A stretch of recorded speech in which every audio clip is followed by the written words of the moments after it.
Hello, hello, hello, this is Frida. Welcome to my channel. I am still working on this design that I have been made my own.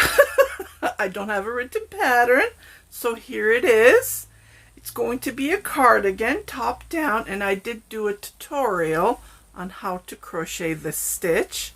So check into my YouTube channel. I also linked it at the end of the video, so you can go and check that out. Let me just put this on so you guys can have a look at it. It's really pretty.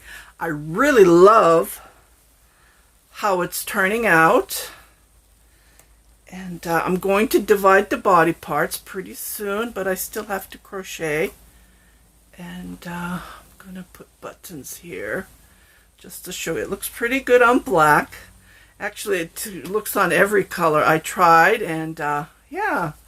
So this is the front, and you guys know how I am very picky on the collar opening. I try to have it as small as I can because I don't want it huge. I don't want it to fall down. So here are the increases. And I'm doing my increases every when I finish a leaf. So I will put this on and I'll make a show for you guys to see.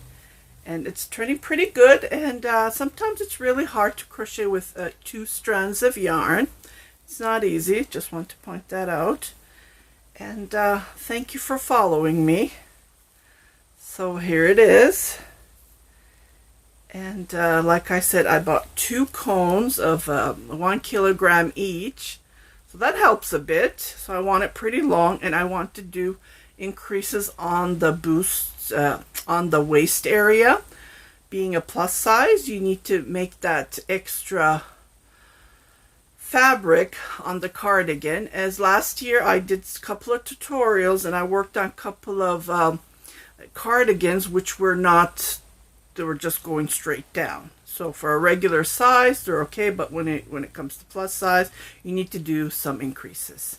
So I hope you like this short video that I have gathered. If you haven't subscribed to my channel, please do subscribe. Share with your family and friends, and don't forget to hit that notification button, so every time I post a new video you will be notified that I have posted a new video. Take care, everybody.